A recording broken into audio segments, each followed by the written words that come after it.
Welcome in. Larry Brooks is off his damn rocker. Guy's insane. Carey Price getting divorced. All this and more on this special episode of the Hockey Talk Show.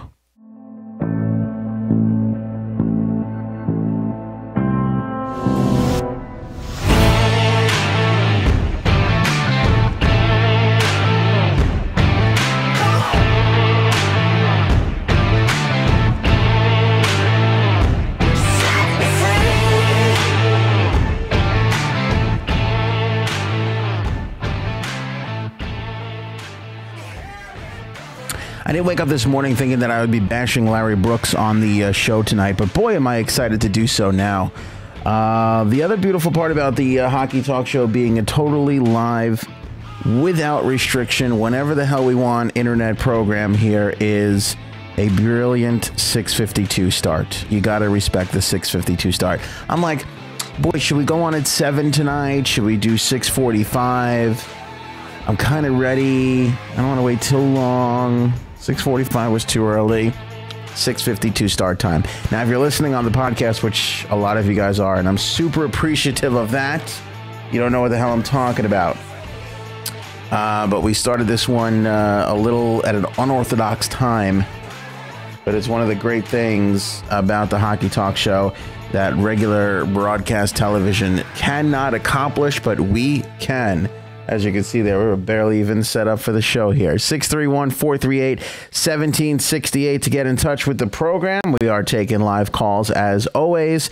Internet chatter, if you have it there on Facebook or YouTube, certainly welcome on the Hockey Talk Show outlets and hockeytalkshow.com, Twitter and Instagram at Hockey Talk Show. That's at Hockey Talk Show. Thanks for you guys being a part of the program here as always. It is just an absolute pleasure to be hanging and doing this here with you. A couple of big hot topics.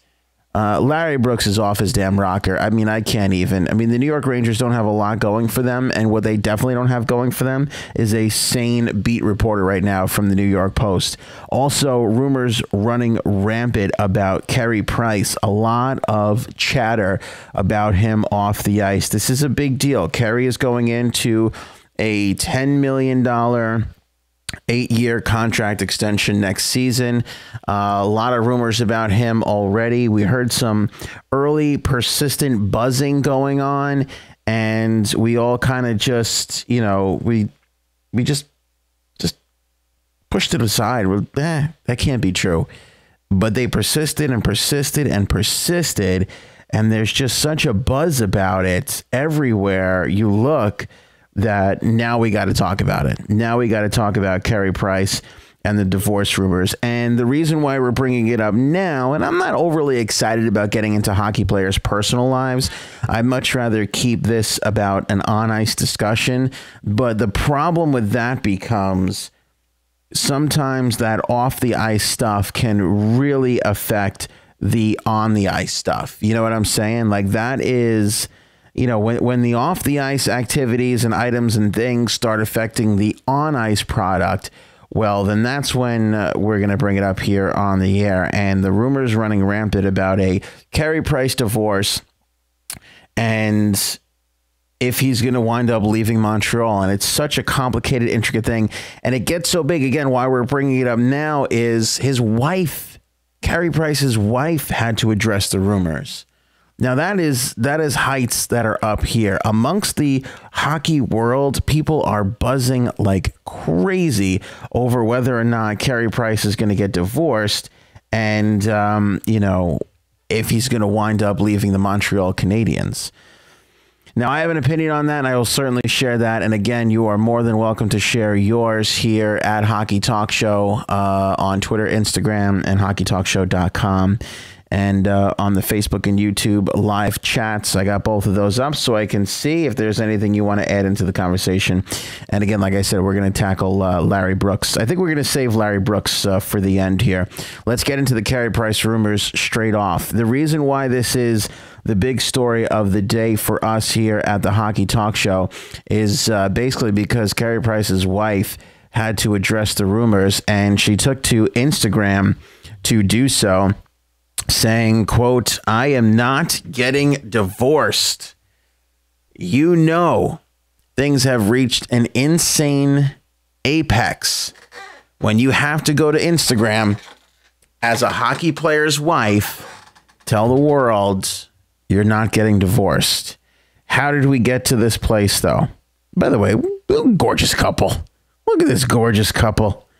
Sorry if you're listening on the podcast. You can go back and watch the show here.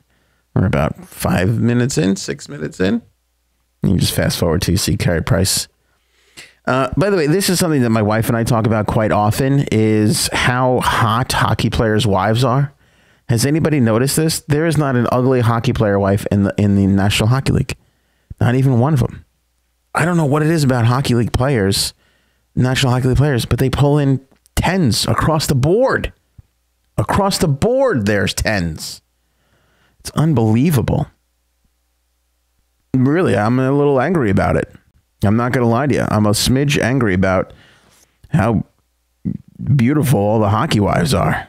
This is not something that happens in football, basketball, baseball, soccer. Although soccer, they got that posh spice. That's a big coup. That was a big one for the soccer people. They get in there going like this. Well, we got posh spice. What do you think about that, hockey? Still, all right, we don't got posh spice in the hockey world, but we got a little something cooking for us. We got Miss Carey Price there. We got a bunch of cuties in the National Hockey League. I'm telling you, my wife and I, we talk about it on like a systemic, like, is there something in the water? Like not like, wow, they're all, but just like, what is it? Fountain of, I got nothing. I honestly got nothing. Back to Carey and his wife. Here's how it all started. Let's get down to the bottom of this. Now, by the way, there were insane rumors at the time that he was first hurt, and he's sitting there. The problem really came from, he was hurt, and he said, this was his comment: "If this were a playoff game tonight, I'd be playing." That was the thing that caused the original ruckus. He said he was out, and he said he was hurt. He looked fine, said it was lower body, said it wasn't related to the knee injury that made him lose a whole bunch of time. And he said, if this were a playoff game tonight, I'd be playing. And that was back on November 2nd or November 3rd. And here we are 18, 19 days later, and he is still not in the lineup. Now, he's traveling to Dallas tonight. He'll be in the lineup at least, from what I understand, and we'll have to double check this. He is not playing, but he's also not sitting in the box, meaning the press box. That Carey Price will be in uniform tonight, not as the starter, but he will be in uniform. He's not going to sit in the press box. Still, you're 18, 19 games away from the time that you said, oh, I could play tonight. It's a little suspicious. And that was what caused the rampant uproar. And so suddenly now everybody wants to find out what's going on. Well, so there was a little bit of a thing there. And there was somebody, it was the guy up in Montreal radio on TSN 960 or whatever they got up there in Montreal, who said maybe they're thinking about it. Maybe they should be thinking about it. But maybe Carey Price shouldn't be a Canadian anymore. Well, that was crazy talk at the time. We shot those rumors down. Remember, we talked about it. Well, it's nice even if Montreal wants to get rid of him, but he's got a big fat no movement clause, not a no trade, not a limited no trade. He's got a no movement clause, which means he's in that uniform for as long as he wants to be. Now, the thing about no movement clauses, and I'll just say this, there is a limit to the no movement clause. A no movement clause socially isn't the end all be all, meaning that if a franchise were to go to a player and say, you know, John, I know you got a no movement, but we don't want you here anymore. So give us a list of teams and we'll do the best you can. Now, the player can say, by the way, they wouldn't say we don't want you anymore, but they would say, we're thinking about moving on, or we're going to look into some other options. if we were to move, they'll say it however nice way they want to say it. But that is essentially what happens. And what becomes in the psyche of the player is, well, they don't want me anymore. And so a lot of times those no movement clauses really aren't no movement clauses, but they're enough power that they give a player the option of where he wants to go. And there's varying degrees of that. So no movement is absolute control, and limited no movement is a little bit less control because you already know the teams. And then a team can come in and say, well, you already said that you were willing to go to Dallas or Toronto or wherever, and we got a deal in place. So, we're going to send you there. So that limited no move is a little bit less. But the no movement clause, now you have to say, okay.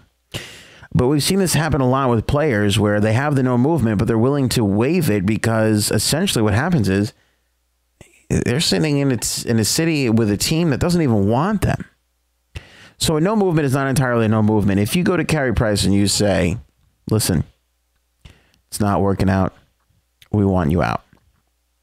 Then he's got to make a decision. Do I want to stay with this franchise that clearly doesn't want me, or do I want to go somewhere where I'm wanted? So that's my thought about no movement clauses. They're not certainties. They're not absolute by any stretch. They just give the player a bit more control over what happens to them. Think about this. If your boss rolls around to your cubicle tomorrow or your office or whatever and goes, listen, I know I can't fire you, but I'm going to replace you the first second I can. I'm going to get rid of you. Absolutely. Definitely don't want you anymore. And if you want to make this easier, so-and-so down the block has an opening. You could probably go there. But if you stay here, we're not going to re-sign you long-term. We're not going to re-up your deal or none of that. We don't want you here anymore. Like, are you going to be happy showing up at the office picnic after that? Probably not. Probably not. You're going to look and explore those other opportunities. That's kind of what happens. So let's not act for a second like the team is not ultimately in control, because they can still come in and ruin your day by saying, hey, we want to get you out. But what that does is, like I said, gives you the ability to say, well, you can't send me here and you can't send me there. You can send me to these couple places if you can figure that out. But back to Carey Price and his situation. So so we had an original rumor that was totally unfounded and kind of out of nowhere. But then you start getting that feeling like, well, hang on a second, where there's smoke, there's fire, because, you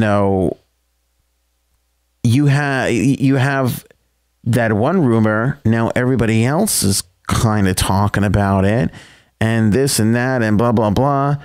And now it really starts pouring in. So we go up to Quebec, and there is from what I understand, well-respected journalist, not necessarily just a strict sports reporter, but a well-respected journalist, veteran journalist is how they say it, Regine Tremblay, who said on Quebec City radio station CHOI 98.1 FM that the rumor was that Angela Price was not happy in the city and had given Carey an ultimatum to either move or get divorced. Even Tremblay said he didn't believe the rumor, but that's what he had heard. I'm talking about rampant speculation all around the National Hockey League, all around alumni, media, Montreal staff. Like, this is what everybody was talking about, that Angela Price wanted out. Sat there and gave Carey an ultimatum. Either we move or we get divorced. Now that sucks, if true. Again, these are all just rumors.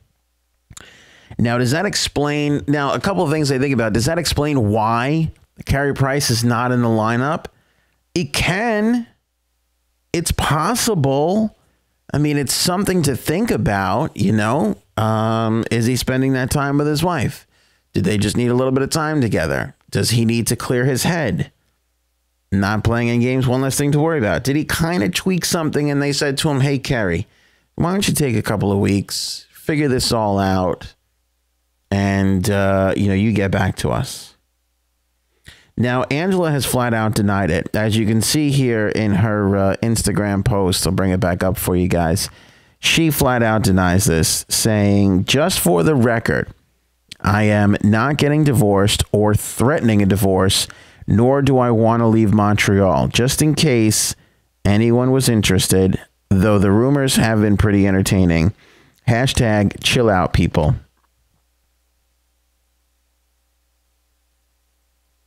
Now, it's entirely possible that one rumor begots another rumor. You know, I do a morning show here on Long Island, talk to you about that a whole bunch. When Greg Allman was getting sick and close to dying and this and that, there was one disc jockey in Nashville that was like, I hear Greg Allman's not doing good. And then all of a sudden, everybody picked that story up, because in the world where we are right now, you know, it used to be you needed two sources to confirm, and then you could go ahead with a story and you could print it, or you can do it on television, or you could put it out there on radio.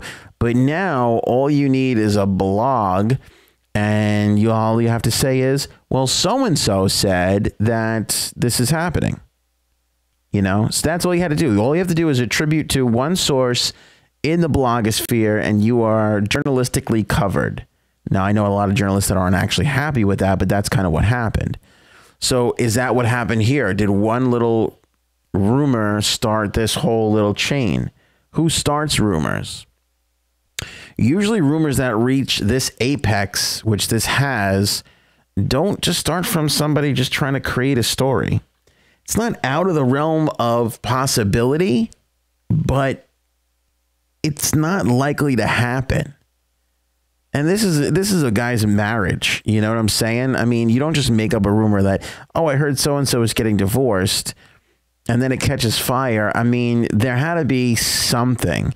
The weird thing is that nobody's talking about it. Nobody's saying, oh, we saw a fight, or we heard that, you know, Angela's third cousin says they're blah, blah, blah, or any of that. We're going to talk Rangers hockey, by the way, in just a minute. Larry Brooks has lost his mind. Taking your calls on that at 631-438-1768. But we're wrapping up with Carey Price and the rumor that he wants out of Montreal because his wife told him, hey, either we leave Montreal or I'm leaving you. Either way, I'm out. Now, Angela's come out and denied that here on her Instagram post today. But this is how insane it gets, that she actually physically had to, like, sit down and write this. Like, find the picture of her and her hubby, put it online, write the whole thing. I don't want a divorce, not getting a divorce, never threatened a divorce. It's kind of crazy. And on top of that, now here's what could add a little bit of flames to this, is the fact that the Edmonton Oilers are in desperate need of some help, and Cam Talbot has not been fantastic, and the Edmonton media would love a guy like Carey Price. So Edmonton then picks up this story and goes, these are the rumors, blah, blah, blah. And if this is the case, boy, wouldn't Carey Price fit in with the Edmonton Oilers. Well, you know what? Carey Price would fit in nearly anywhere. He's one of the best goaltenders in the league, if not the best. I put him just over Lundqvist. I put him just over Jonathan Quick, Pecorine, like you name it. And I just think he's better. It's a shame he can't get a team in front of him to help him win a cup. But that's just the way it is for Carey Price. But Edmonton picks it up, and now you start to get this second evolution of the fire, where the Edmonton Oilers media is all sitting there going, well, you know, he would fit in really good here, and this is entirely possible. But the problem with that issue is, you know, he's got the full no movement. So again, it's that weird situation of, can you put Carey in an awkward enough position to make him waive it? If you can, does he want to waive it to go to Edmonton? You know, where would he want to go? You also have a player making $10.5 million for the next 8 years. And although he's one of the great goaltenders in the world, he does come with a bit of a injury past. On top of that, if these rumors are true, do you want to bring this sort of a situation into your organization? Let's say him and his wife aren't happy. Let's say there is a little bit of friction there. Is Edmonton going to fix that? Arizona? Like, I mean, like, you name the city. Like, is that going to fix the problems? Because usually relocating doesn't fix the problem. Alan chiming in. Story in Montreal too. This is huge in Montreal. I don't have a ton of people I know up there, but from what I understand, nobody can talk about anything else but these two getting divorced. I mean, that's all anybody is talking about. And again, it is entirely possible that something like that is born out of total fabrication. But a lot of times there is usually a little smoke where there's fire. And I'm not saying they're getting divorced. I'm not saying they maybe didn't talk about it, but maybe there is a little bit of that. Maybe there was a fight. Maybe there was, I don't know. But the mystery, and then you add on top of all this that the guy hasn't played for 2.5 weeks, 3 weeks. When he last did media, he said, I have a lower body injury, but I could play tonight if this was a playoff game. Are they being optimistically cautious with Carey Price? I would understand that if they had an 11-point lead on a playoff spot. But as they sit right now, they're not even close to anything near a lead on anything. They're barely leading the Arizona Coyotes in the standings. Granted, Arizona's in the West. I mean, they're 5 points out of a playoff spot right now. They're 5-4-1 in their last 10 games. I understand being cautious with a guy, especially one who's injury prone. But can you really do that? Wouldn't it be in your best interest to get him in to the lineup? I don't know. There's a lot that just doesn't add up here. I'm not one of these conspiracy theorist guys, but you look at some of the things that are being said and you're kind of like, well, that doesn't really make sense. That kind of lends itself to this conspiracy theory. Now, I think that if the Canadians were shopping Carey Price, we would know about it. On the other hand, do you remember a couple of weeks before, what's his name got traded? PK Subban. It was all not traded that guy. Rumors are unfounded. Next thing you heard was, welcome Shea Weber, everybody. You know, I mean, so who knows? This is the way PK went down too. Nobody's going to trade this guy. Guy's building a $10 million children's hospital in Montreal. How are you going to get rid of this guy? Next thing you know, PK Subban's sitting with a cowboy hat on top of a building in Nashville. I mean, that's kind of the way the league goes. Easier to move PK Subban than it is going to be to move Carey Price if that is the case. The other thing to this, and again, I'm even poking holes in my own argument here. Enter Charlie Lindgren into the scenario to make things even worse. This kid is sitting in this Montreal organization, 7 games played. He's 3-3-1, 3-3-0-1, I should say. But he's got a 2.49 goals against average. You know what that means? You know what it means when a goalie's 500 with a 2.49 goals against average? It means his team stinks. And he's really good. I get that this kid has only played 7 games in the league, but those are impressive numbers. That makes you think, is Montreal sitting there thinking to themselves, well, we can do better without Carey Price? Take Angela Price out of this. Is Montreal sitting there thinking, this Charlie Lindgren is good? Should we move Carey before we get locked into this 8-year, $10.5 million deal? Can we pick up something for him now? We won't know until something is actually done. But the interesting thing here is that if there's a champion for Charlie Lindgren in this organization, if there's a respected scout, if it's Mark Bergevin himself that loves the kid, if they see something in his game that says, this kid is the next Carey Price, let's make it happen right now, then the idea that Carey Price is on the block is certainly a valid one. It's valid. I mean, I don't know how, I mean, you know, in that case, perhaps there are something to the rumors that maybe have nothing to do with the two of them getting divorced. this could be a circumstantial, happenstance sort of a thing where, what if Carey and his wife had a fight in a restaurant and somebody saw it? What if Angela was walking away from the locker room and a reporter just saw her like roll her eyes and be like, ugh, I hate this place.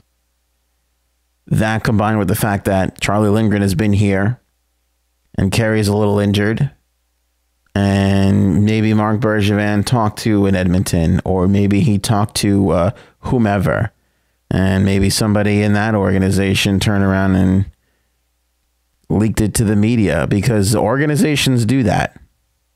Organizations can do that, especially organizations that have the possibility of bringing in a player. And maybe it's sort of that little triangulation of all these Larry David-esque moments that lead us to the fact that Angela Price has to come out in Instagram and tell everybody she's not getting a divorce, and never put a ultimatum to Carey Price.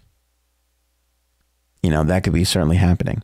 It's not above the realm of possibility that a team that's interested in getting Carey Price leaks this information. That is entirely possible. If a team wants to get a player, it is absolutely 1 billion% not out of the realm of I have never seen it, but I have been involved in the National Hockey League long enough, and not a huge amount of time, but I worked for the Islanders. I've seen scouts come in and go. I've heard conversations.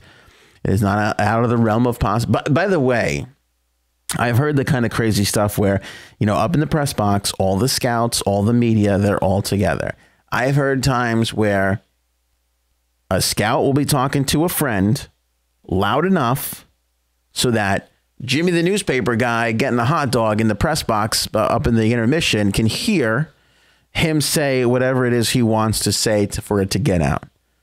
Coming off it going like, oh, I'm sorry, I overheard your conversation. Did you blah, blah, blah, blah, blah. Look, I can't comment on that, but you do whatever you got to do. And then walking away. Right? It's happened. And I've heard even in crazier things where assistant GMs, scouts, head scouts, whoever, walking by media going blah, blah, blah, and don't name me as a source. So that is definitely a possibility. Could it be somebody in Edmonton? Look, we can sit here and spin conspiracy theories all night long, but I'm just saying these are the kinds of things that go on, because if you want to acquire a player, why not leak that story? Why not be like, hey, I took a phone call on this.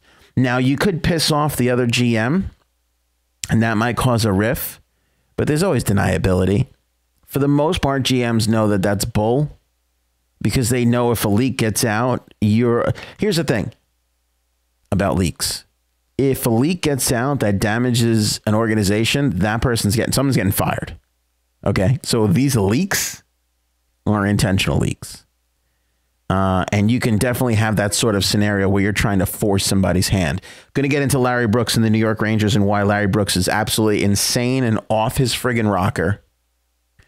The Rangers situation and the Montreal situation, which has kind of been similar for the most of the season. They started off stinking. They both kind of took off, back down to reality a little bit for Montreal now, where the Rangers have done a little bit better, but still are having themselves quite the mediocre season. They're just a point out of the playoffs, but they got Ottawa and Carolina in front of them. And by the way, has not Ottawa looked good in these last few games? Carolina. Carolina's 5-2-3. They beat the New York Islanders. I forget who else they beat, but they've done fairly well. They've done fairly well here the last couple of games. Carolina looks tough. And that Jordan Stahl line with Sebastian Aho, they're looking pretty good. If they start to hit a stride, they're going to be all right. So the Carey Price rumors, let's see where it goes. He's going to dress for the game tonight in Dallas. They're in Dallas, which, by the way, Radulov, I don't know if I can get this up. I wonder if I can play this audio for you here. Bear with me, guys. Radulov was sitting there talking like, I didn't want to leave Montreal. We were in negotiation, and it was like a month and a half. We try to get it done and before the free agency, but eventually it didn't happen. And I went to the free agency, and Dallas give me an offer, and I kind of took it. So, and that's it. That's basically it. And I mean, at that moment when I was talking to Montreal, I thought that we're gonna figure it out, and I really wanted to stay, but it's not everything that what we want, you know. And but like I'm happy here now, and we had a good group of guys, good coach and stuff. I mean, everything seems right and nice. So, you know, it is what it is. That's the thing, you know. I'm a player, and I'll have to figure out my way and just play hockey. And sometimes, like, it's not up to you. Sometimes it's not up to you. Is that really what you want? As you know, look, he said all the right things. He said, well, look, I'm happy here now, blah, blah, blah. But God, I mean, I get it because Montreal is in town. So the Montreal media is there and they're asking him about it. But Radulov should have just flat out said, yeah, look, I moved on now. I'm here and I'm happy to be here. That should have been the answer. You know, he doesn't have to necessarily say, I didn't want to leave. I thought we were going to get something done down to the very end, and then we couldn't. So Dallas made me an offer, and now I'm here. I mean, it just seems so. As a Dallas Stars fan, as a Dallas Stars, you know, organization, that's not what I want to hear out of a guy we just gave a boatload of money to that we're expecting to help us get into the playoffs and win a Stanley Cup. That is not what I want to hear. But that's what Radulov said. That is what Radulov said. Larry Brooks, has he lost his damn mind? Ranger fans, not only do you deserve a better team, but damn it, you deserve a better beat reporter, because this is absolutely ridiculous. This is the article headline: Examining Rangers Extremes, Joe Thornton run, Ryan McDonough sell-off. I knew we were in trouble the second I got to the second letter in Joe Thornton's name. Are you kidding me? Are you kidding me? Now, in a rare move, I actually did not read this before going to air. I usually do. I usually read everything that we're going to talk about. And I'm really a little scared here because he drones on and on. Like, he goes way too far in this conversation. But I mean, this needs to be addressed. It just needs to be addressed. Examining Rangers Extremes, Joe Thornton run. Even the dumbest of dumb Ranger fan must know that Joe Thornton is not going to help this franchise. Hey, you know what would be good? Rick Nash is aging himself out of the league. And we're about to get rid of him. Let's bring in another really old guy. Let's do that. That should be good. Does Larry Brooks even watch the games? What happens? I'm trying to think back to the amount of time that Larry Brooks actually made a valid point. Wait, let me think about that.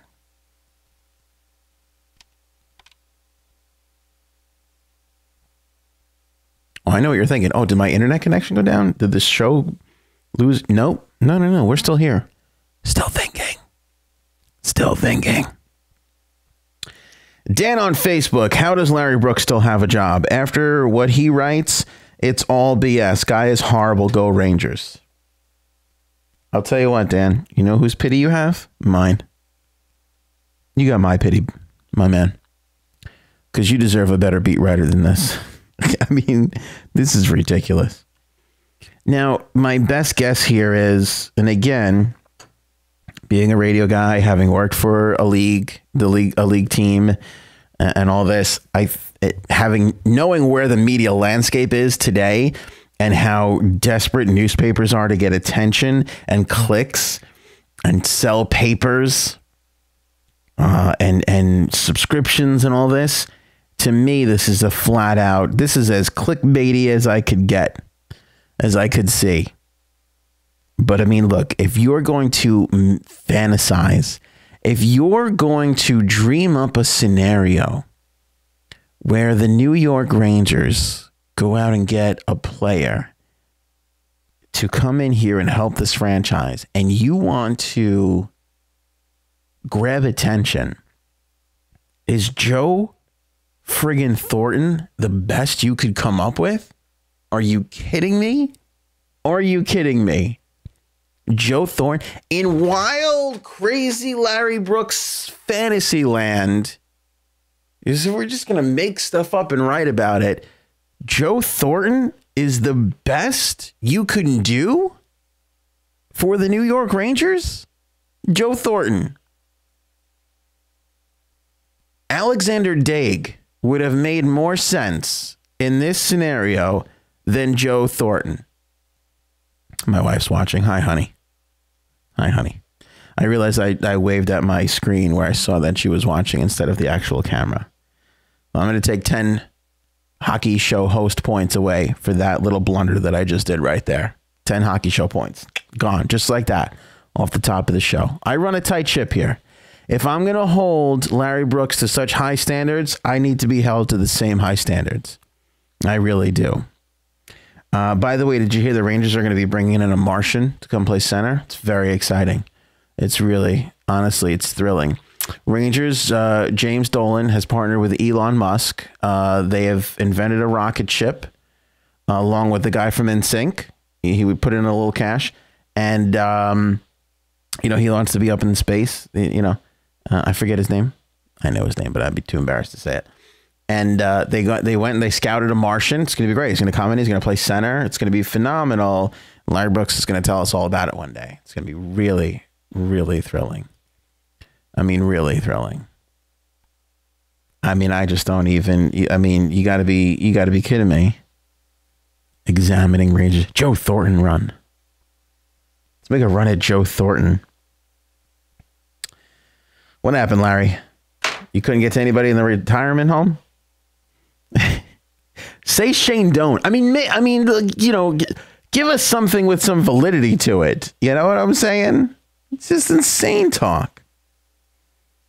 All right, let's go through dumb Larry Brooks's article here. A quarter of the season down, and the Rangers are essentially as projected. A flawed bubble team capable of capturing an 8th consecutive playoff, but unlikely to end the franchise's 23-year Stanley Cup drought. By the way, I have to super look into this because I don't know for sure what Larry Brooks's predictions were, but I looked around the league and everybody predicted the Rangers to make the Stanley Cup playoffs except for me. I was the one who said, this is not a good team. They have a lot of flaws. They have a lot of issues.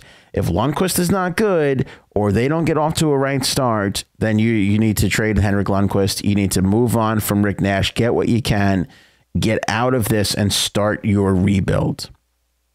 I was the one. And by the way, the problem with the New York Rangers, and again, I'll say this for anybody who's just joining us or just checking out the show for the first time, you have an outstanding goaltender, better than all the rest, maybe sans Carey Price, but at least Lundqvist's wife don't want to divorce him, not that I know. And you have one of the more brilliant coaches in our time, honestly, even-keeled, smart, preps. Alain Vigneault does all the right things. The big problem with the New York Rangers is they don't have the role players.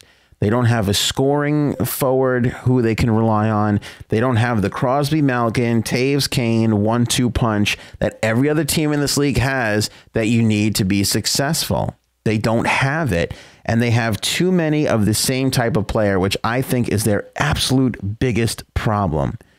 JT Miller, Kevin Hayes, all these guys, Jimmy Vesey, all these guys, they're the same player. You can't have 6 types of the same guy trying to fill all these roles. You need a high-flying scoring winger. You need a great center. You need a great second-line center. You need penalty killers. You need third-line grit guys. You need all these elements, and they have 6 of the same type of players spread all throughout their roster. That's why the Rangers aren't doing well. They don't know their roles. They just flat out don't. That and the decay of Rick Nash. Rick Nash has decayed. The time to move on from Rick Nash was last year. Problem is you don't know it until it's too far gone. And maybe they tried to move on and there were too many takers. The best thing about the New York Rangers, aside from Alain Vigneault and Henrik Lundqvist, is you got a new general manager in Jeff Gorton in there. And now he has no loyalties. He could go ahead and move a Rick Nash and not care. He could move a Derek Brassard and not care. And look how great that move did. By the way, Mika Zibanejad, behind a great center, centering your second line, now you got a team. Now you got something cooking. Because Zibanejad is a killer second line center, first line power play unit guy, but not center, winger. Put him over by the circles. Let him unleash that slap shot. He is not as good as Alexander Ovechkin, but he can see Alexander Ovechkin from where he's standing on the power play as far as that great slap shot. Rangers are not far away, but they might be. It depends on the moves that they make from here on out. But I'd have to go back and look at Larry Brooks because I don't know what he said, but I know that everybody and their mother said the Rangers are going to make the playoffs except for me, and I took a lot of garbage for it early on in the season. But it's not for any other reason other than Rick Nash has declined, and they don't have the right players in the right roles. They have too many of the same type of player. And the odd thing is, I like VC. I like JT Miller. I like, Kevin Hayes. I like all these guys. It's just that you just can't have all of them. You got to have, your appropriate spots. Good teams are built that way. There's a problem in Toronto right now. Mitch Marner, William Nylander, and Austin Matthews are all the same type of player, and they all want the puck. They all want the puck all the time. You can't have that. We see this in Pittsburgh sometimes, where Kessel and Malkin will butt heads. They're great playing together, but sometimes they butt heads. They get angry with each other, Malkin especially at Kessel, because Kessel always wants the puck, and that is not Malkin's game. Malkin likes to dish. He's good at it, but sometimes he likes to hold on to the puck and shoot or hold on until something opens up.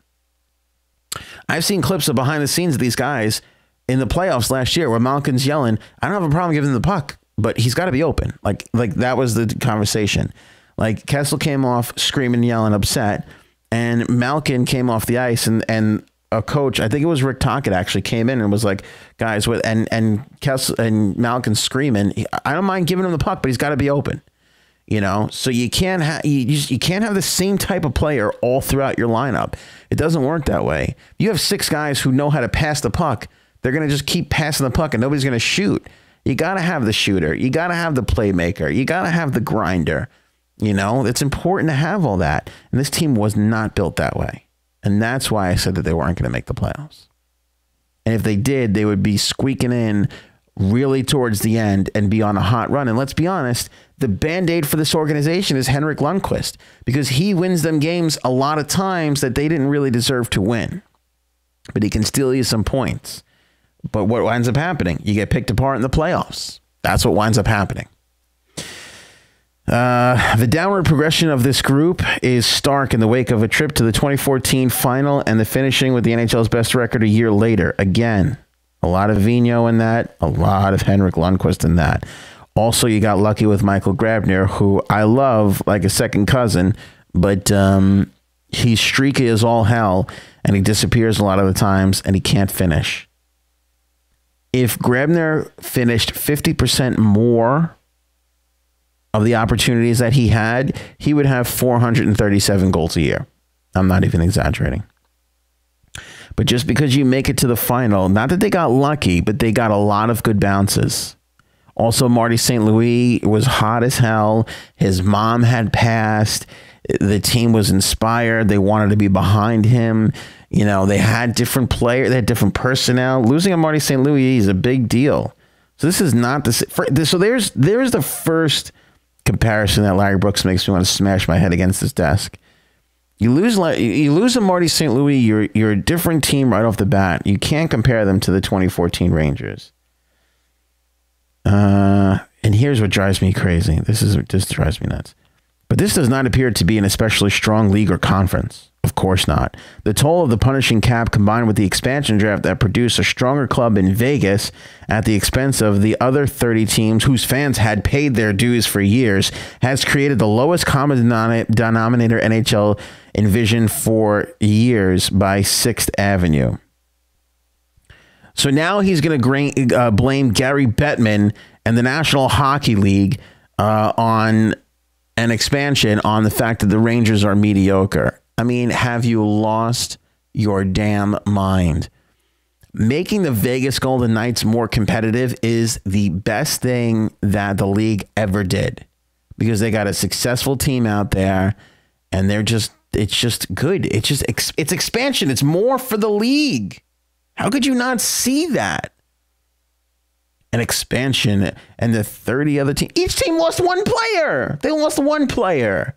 If you're Pittsburgh or Nashville or Florida, you complain all you want about the Vegas Golden Knights, but don't sit there and be the New York Rangers and complain. The Islanders can't complain about the Vegas Golden Knights. The Senators can't complain about the Vegas Golden Knights. There are plenty of teams whose players went over there that didn't really matter for the team. Oscar, what's his name, is who they lost. I forget even the kid that they lost from the Rangers. I mean, does it even matter? Are you serious? Expansion. Larry, my man, you should get help. Here's why I'm not poking fun at you, because it's sad at this point. But team on the floors, Henrik Lundqvist revival holds. The Blue Shirts could win a round the way they did last year, and then based on the draw, maybe even another one. And then, well, what if I don't even know what these are. Blah blah blah blah blah. Ready close augmented by adding Joe Thornton as a rental. But it is not important if that is my thought process or your thought process. It is important if that is the thought process of general manager Jeff Gorton, who, in my opinion, faces the diciest challenge approaching the February 26th deadline as any Ranger in that position since Neil Smith in 1994. Because it is going to be Gorton with advice, if not necessarily consent from the hockey department personnel, including President Glenn Sather and Coach Elaine Vigneault, but most certainly with both advice and consent from Garden Chairman Jim Dolan, to make the call between taking a rather far-fetched run at a title with many of the same guys who have come close before, or to divest and kick the can down the road by investing in a future that is always more uncertain in practice than presented in theory. Everyone knows the history here, from Emily Francis stealing Kurt Bennett, and just names a bunch of old things that don't really matter. Wrong deals, maybe, but for the right reasons. It is not that yielding a pair of seconds and a prospect for Eric Staal in 2016 was necessarily misguided. It was that the Blue Shirts didn't know what to do with him when they got here. It is not that sending away Anthony Duclair and a handful of first-rounders was more ill-advised than dealing Doug Waite, Tony Amonte, and Todd Marchand. It is that the 1994 team won in the wake of a series of dramatic deadline trades, whereas the 2014, 15, 16, and 17 clubs fell short. Oh, okay. So because they made some smart moves in 94 and brought in some veteran guys, now all of a sudden Joe Thornton is going to take this team to the Stanley Cup final? And what on earth about the San Jose Sharks being in a playoff position right now would make you think that they would even deal Joe Thornton? My apologies. The San Jose Sharks are 1 point out of a playoff spot right now. Yeah. Oh, yeah. Oh, no, that's it. No, that's it. They're going to trade Joe Thornton, who wouldn't help them anyway, because you dreamed it up. You insane psychopath. The Rangers have never been quite been in this position before as a bubble team with pending free agents whose value to the team on the ice may be outweighed by their value on the market. Could the Rangers get a first plus for Nash? And if the first is in the lower third of the order, is that enough for one of the team's best 2 or 3 forwards? Could the Rangers wheedle a first or a high second for Grabner? Mark my words. Nobody on the face of this earth is giving away a first-round draft pick for Michael Grabner. It's not happening. It's not happening. If the Rangers get a first-round draft pick for Michael Grabner, I will do this show not only naked, but standing on this chair, facing that wall with my cheeks spread. That's the most embarrassing, compromising position I can think of. That's how I will do the show if the New York Rangers trade Michael Grabner for a first-round draft pick. First-round draft pick comes to the Rangers for Michael Grabner. I'm on this chair, absolutely nude, facing that wall, spreading my rear end cheeks. Okay. That is a position I never want to be caught in. And that is how sure I am that Michael Grabner will absolutely not bring back a first round draft pick. You are dreaming. This is insanity talk. At this point, Rick Nash is not bringing a first round draft pick in return. It's just not happening. I'm sorry, but you have got to be insane if you think that Rick Nash can fetch a first round draft pick. Who the hell is going to overpay for Rick Nash? It's just, I mean, who? A second, a prospect, maybe a second and a prospect. But I mean, that is all you can hope for. Now, Nash has picked it up a little bit, 7 goals, 4 assists in 21 games, but he's still a point every other. He's slow as hell. He's really slow. And I don't see it. But I know that Michael Grabner is not going to fetch that kind of a response. I don't care that he's got 9 goals through 21 games. It ain't happening. It is not happening. There is just no way. Just no way. The bounty, though, of course, could be expected in return for McDonough, who is eligible to go free agency in 2019 and who will command 7 years between $45 and $50 million on his next deal. This is a legit blue chip top pair defenseman whose acquisition would immediately vault the Maple Leafs and Lightning into prime position. I don't think that the Tampa Bay Lightning are looking to acquire anybody. They're doing just fine on their own. Tampa Bay Lightning right now have lost, 3 games on the year? 3 games. 2 in overtime. They have 32 points. I mean, they're ridiculous. I unless there's a major injury, I can see them picking up a depth defenseman. Ryan McDonough is not a depth defenseman. I just don't see that happening. And again, we talk about roles. Ryan McDonough is the Victor Hedman of the Rain. Like it wouldn't really work. If Gordon could create a bidding war between clubs, I mean, he would have to create one hell of a bidding war. Perhaps the Rangers could come back with Mitch Marner from the Toronto Maple Leafs or Mikhail Sergachev from the Tampa Bay in exchange for the player who for half a decade has been the Rangers' most important athlete other than Lundqvist and who still could have another year and plenty of playoff remaining in his contract. Mitch Marner out of Toronto is not against the realm of possibility. In fact, that would work really well in favor for both teams because you'd get a forward who you desperately need if you're the New York Rangers, and you get a defenseman who you desperately need if you're the Toronto Maple Leafs. I actually like that. That's the one salient point this psychopath with a pen made throughout this whole article. Other than that, it's a lot of crazy talk gibberish. I bet you if I went to a nut hut and gave somebody a pen, they'd write a better, more poignant article than this. And they just would.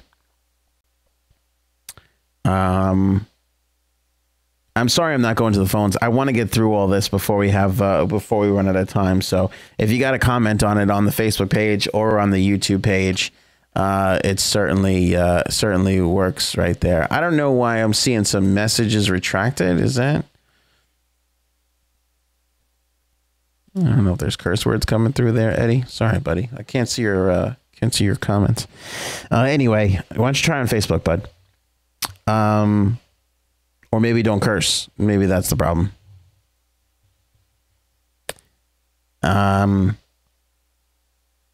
I think the Rangers should rebuild. Hey, Eddie. I think the Rangers should rebuild. I think that's where this team is at. I love the Shattenkirk signing. And again, we're on Instagram and Twitter at Hockey Talk Show. That's at Hockey Talk Show. I love Shattenkirk. I love the fact that Shattenkirk took less to be in New York where he wanted to be. I like him. He's a puck-moving defenseman. He's a great... I don't know if he's your Victor Hedman. I don't know if he's your Drew Doughty. I don't know if he's the A1 guy, but he certainly knows how to move the puck up the ice. He's got a great shot. He's a phenomenal power play specialist. He'll give you good quality minutes. He came here for less money. I mean, like, what's not to love about Kevin Shattenkirk? He's got a nickname of Shat Deuces. I mean, Shat Deuces. What's not to love? about Chat Deuces. I love everything about him. But everything else on the New York Rangers is a bit of a mess. And I know I catch a lot of flack for this, but trading Henrik Lundqvist is literally the best thing that you can do. He is never going to be worth more than he is right now. And I know it hurts to hear that. But if I'm Jeff Gorton, I am on the phone with Peter Chiarelli talking about, would you like Lundqvist? And what could you give me for him? Because I would like a whole bunch of stuff. Can you bring in a Nugent Hopkins? You know, can you bring in just a lot of draft picks? Henrik Lundqvist is that piece of the puzzle that the Edmonton Oilers need. Would it be the worst thing in the world to send Lundqvist to Edmonton and get Cam Talbot back and some firsts and a prospect? Like, to me, that's a slam dunk. 2 firsts, Cam Talbot, and some prospects. Cam not working out in Edmonton, and maybe he's not the goalie of the future, but he was good here. It's worth a gamble, and I would take it back because who cares anyway if you're going to head into a rebuild? Eddie on YouTube, Shattenkirk is. Can we just refer to him as Shat Deuces for the rest of the Hockey Talk Show, and not just the one? I'm saying all the Hockey Talk shows. Shat Deuces is great. He'll drop the gloves too. Yeah, he will.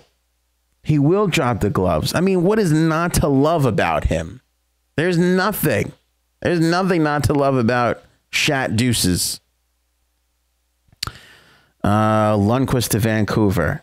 I mean, maybe. At this point, if you're the Rangers, you turn around and you say, what's my best return? And by the way, you got to look at what Joe Sakic did. Talking about psychopaths. He held his ground, and look at the return he got out of Matt Duchene. Look at the loot he got out of Matt Duchene. He got the defensive prospect that he wanted. He got a first, second, and a third round pick. He got Bowers, who was a first round pick. Maybe not high up on the list. He's floundering a little bit. Not a great high prospect, but certainly a decent prospect. I mean, he got a king's ransom. He got a king's ransom. Do you know what Henrik Lundqvist can fetch in the right situation? Now, granted, he makes $4 million more than Duchene. There's salary issues in there. You got to worry about all that stuff. But I'm telling you, holding on to Lundqvist and fighting for the last wild card spot for the next 2 seasons, and then being stuck with Lundqvist when he's well past his prime, that's not a winning formula. Cut bait now and do the right thing and make it happen. Lundqvist to Vancouver for one of the Twins, maybe. I wouldn't even take that. I would go hardcore youth. You've got Shattenkirk, right? You've got VC and all those guys who I said are the same type of player. Let them play. Let them shake it out. See who's who. And start clipping off guys you don't like and start putting guys you do like in the right spots. You don't need JT Miller, Kevin Hayes, Jimmy V. You don't need all of those guys. You just need 1 or 2 of them. Suck it up for the next 2 years and see where you're at. Because if you can pull in a high prospect and a couple of firsts for Lundqvist, if you can get a second for Nash, you can get a second or third for Grabner. If you can really start stockpiling this team, then you can look at something in the future. And Zibanejad is something. He's worth keeping. If Zibanejad is behind a Kyle Turris, if Zibanejad is behind, I mean, I don't know, you name any of the number 1 centers in the league, like whoever, like now you've got a killer team. And you got 2 amazing lines. I know you'd like to see Zibanejad go to Toronto. Everybody would like to see Zibanejad come to their team. Everybody would. Zibanejad is like Shat Deuces right now. He's just loved. He's coveted. Lundqvist could be what the Edmonton Oilers need. It's can they give up the return? Edmonton is in a win now. You got to trade him to a win now team and a team that is willing to absorb that big contract. but you got to make it happen. I think this season is the season. I really do. I really, really think this season is the season for the Rangers to move on from Lundqvist. And the other thing, too, for the Rangers is, and we looked at their salary cap before. I'm trying to bring up Edmonton's. Edmonton has $8 million in cap space. What are we even talking about here? For those of you just joining the show, we're coming to you. We're live. Long Island, New York. I'm your old pal Ant, the host of this little shindig. Former employee of the National Hockey League New York Islanders, current radio show host on Long Island. We do a non-sports show, a music entertainment show in the morning on the FM dial. And this is a little bit of a side project that we started, which has basically grown super well over the 5 weeks that we've been doing it for. So thanks for discovering the Hockey Talk Show, and make sure you spread us around. We're on Facebook and YouTube Live, Instagram, Twitter, and Facebook at Hockey Talk Show. The website is hockeytalkshow.com. It has all the links, and the podcast is doing super well. iTunes, Stitcher, Podbean, and the TuneIn radio app. If Edmonton is sitting there with $8 million of cap space and Henrik Lundqvist makes $10 million, I mean, this might be a match made in heaven. The thing is does Edmonton have the prospects to give? Excuse me, Lundqvist is at 8.5. I thought he was at like 9 something. So he's at 8.5. I don't know. That sounds like it might be a match made in heaven. I would definitely start having those conversations. And I think if Jeff Gorton is a good general manager, he would. By the way, according to capfriendly.com, the Edmonton Oilers hold all their draft picks for the next 3 seasons.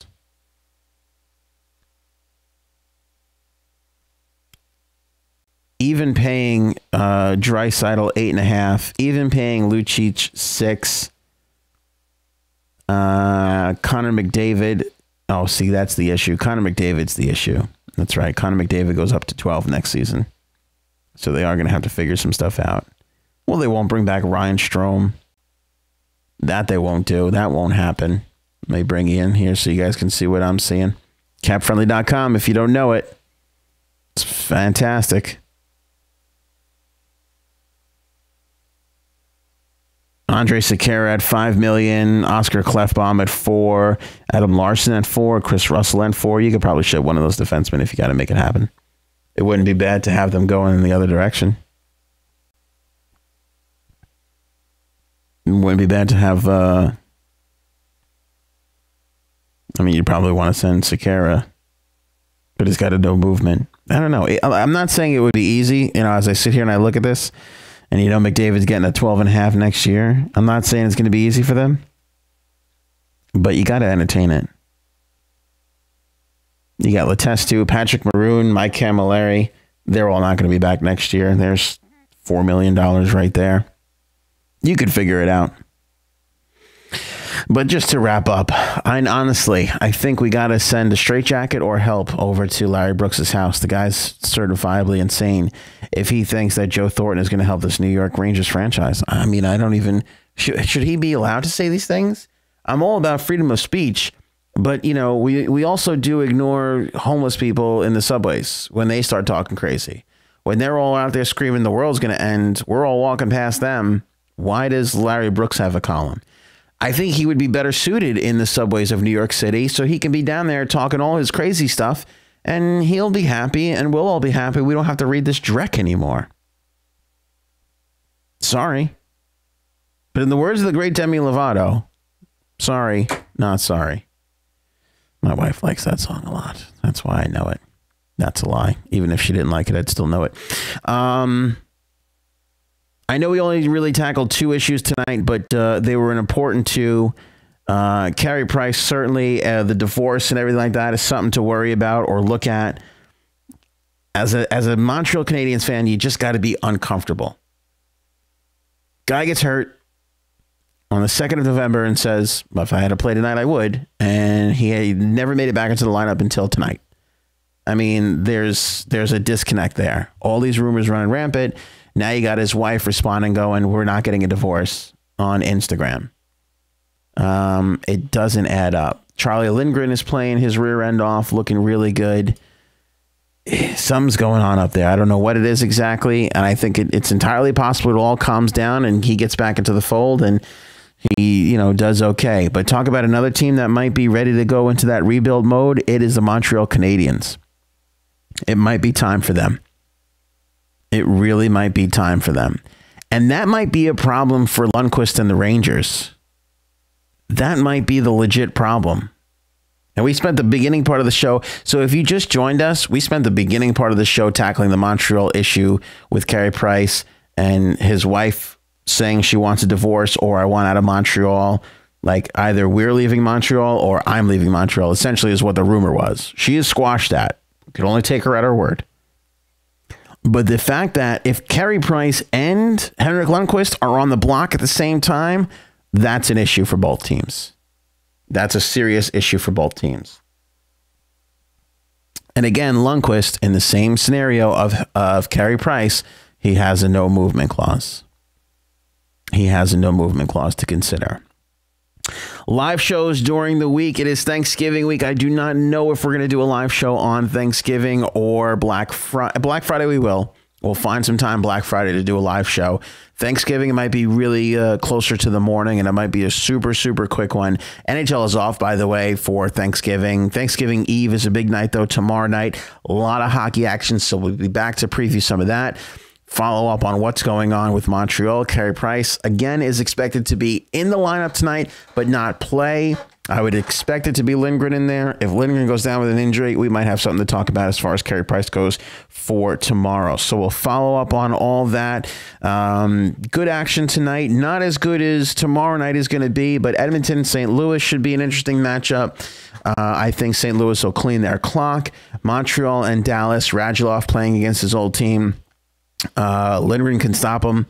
I think that Dallas will pull that one out, though. And then tomorrow, there's something like 15. I think almost every team is playing tomorrow, obviously, with the Thanksgiving holiday off. So we'll have a lot to talk about tomorrow on the live show. Remember, don't just follow the Hockey Talk Show on Facebook. Make sure you are getting notifications. Again, don't just like it. Follow it. Make sure you're getting notifications. And if you're a YouTuber, you prefer to watch on the YouTube app or whatever, don't just subscribe, hit that little bell and make sure you're getting all the notifications. This way we go live, bam, you know about it and you can get in on all the action. Instagram and Twitter at Hockey Talk Show, hockeytalkshow.com for all the other information. Live every weekday and sometimes on weekends. Again, we control this so we can put the show on whenever we want, especially if there's huge breaking news. You better believe as soon as it happens, we'll be covering it. That's the whole point in the Hockey Talk Show. Taking your calls on the next show at 631-438-1768. Have a great night, everybody. Enjoy the hockey action. I will see you guys